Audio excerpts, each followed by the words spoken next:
Good morning बच्चों। आज का अपना टॉपिक है मौखिक भाषा के सिद्धांत। ठीक है,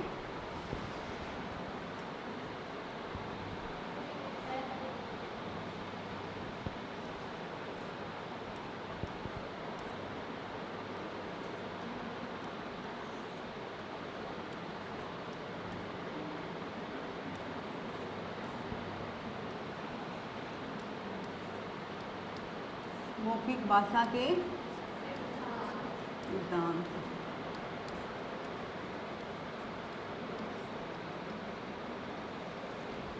आपको पता है मौखिक भाषा क्या होती है सब? ठीक है, इसका नंबर 1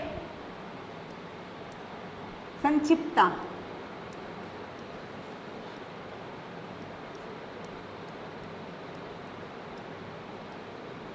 आप नोट करना चाहो तो नोट भी कर लेना। ठीक है, दूसरा है स्पष्टता।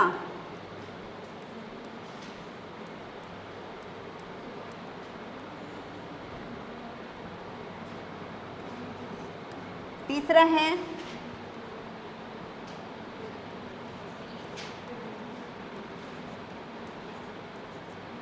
क्रमबद्धता। चौथा है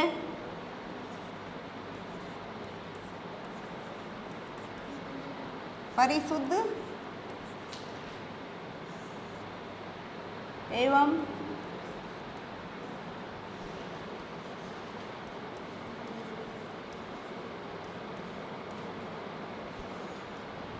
निश्चित व सही शब्दों का चयन।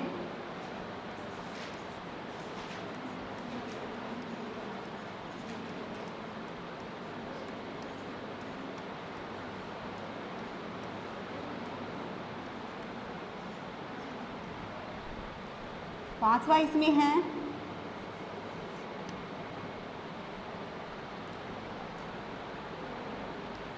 बारंबारता।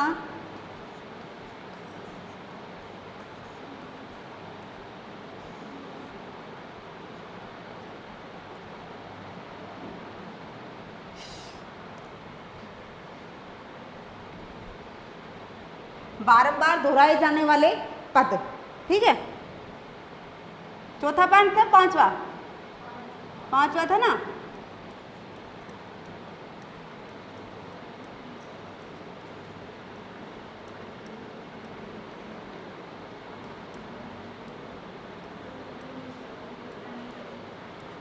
दोहराए जाने वाले पद। ठीक है, छठा है जार्गन। जार्गन मुक्त भाषा का प्रयोग।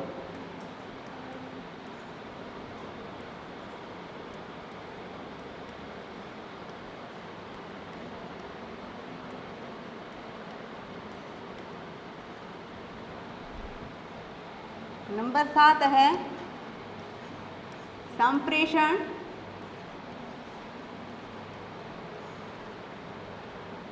सासीज या सेवन सीज।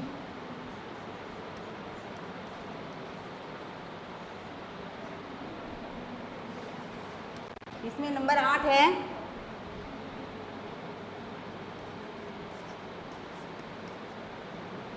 संबंध सूचक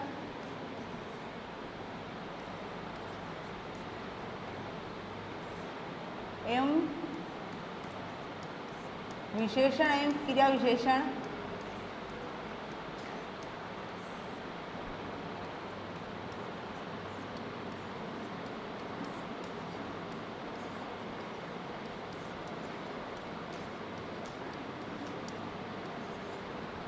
शब्दों का उपयोग।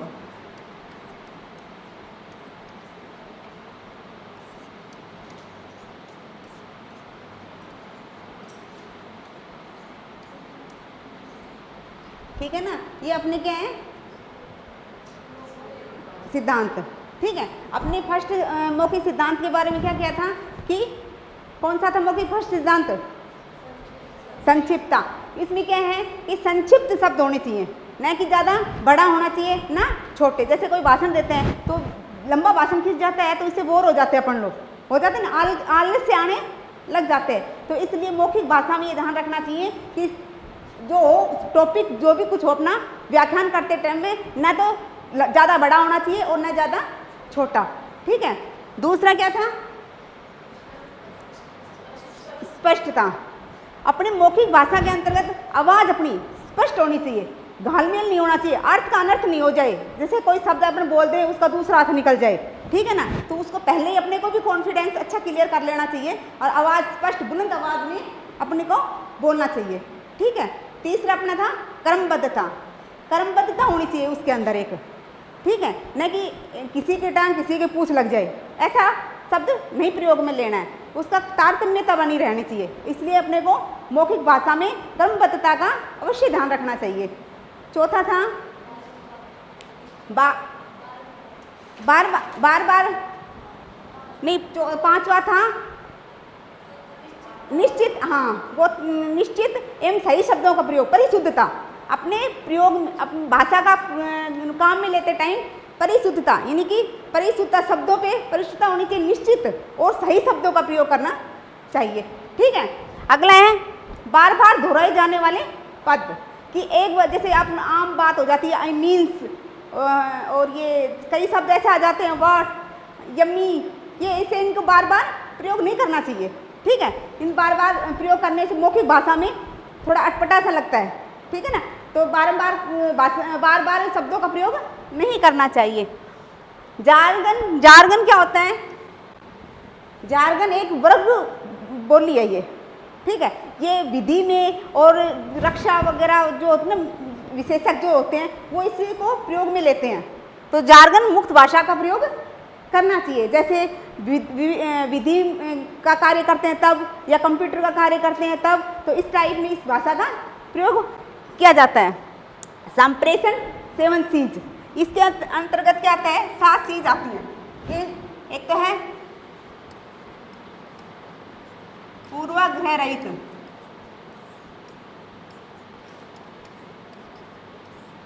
ठीक है।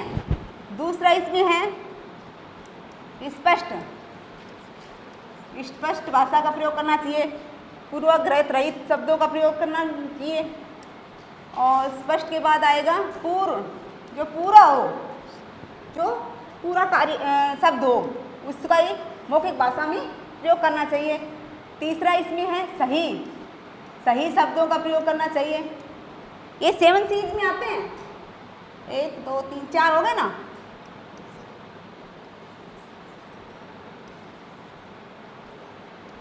चार, इसमें 5वां है संक्षिप्त,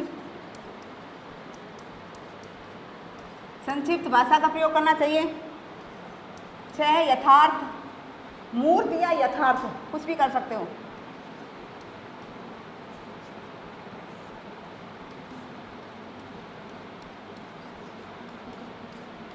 और 7वां है शिष्ट, आचार्य या शिष्टता। मौखिक भाषा में इन 7 चीज़ों का प्रयोग करते हुए मौखिक भाषा का प्रयोग करना चाहिए। शिष्ट अपने व्यवहार का भी, जैसे कोई का बोलते वक्त अपन झूठ भी बातें बोल देते हैं, बढ़ा चढ़ा के भी बोल देते हैं, ठीक है ना, तो इन सब का ध्यान रखना चाहिए। संबंध सूचक एवं विशेषण एवं क्रिया विशेषण शब्दों का प्रयोग, जहाँ अपने को कहाँ कॉमा लगाना है, कहाँ विराम चिन्ह लगाना है, इन शब्दों का क्रिया विशेषण का कार्य करते टाइम ध्यान रखना चाहिए। ठीक है। तो आज अपनी ये क्या हो गया, मौखिक भाषा के सिद्धांत तो कंप्लीट हो गए हैं। अब अपन करते हैं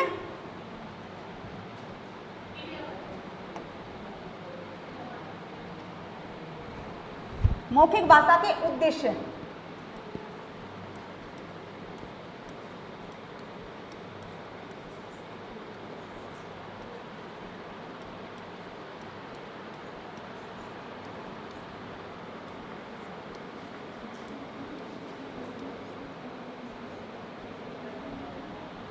इसमें वैसे तो मौखिक भाषा के 3 उद्देश्य बताए हैं। भावों का आदान प्रदान,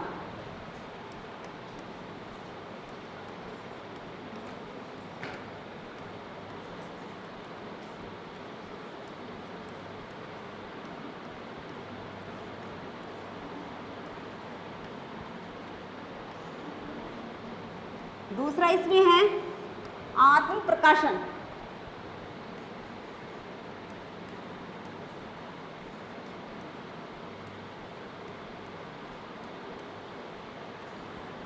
और तीसरा इसमें है व्यक्ति का विकास।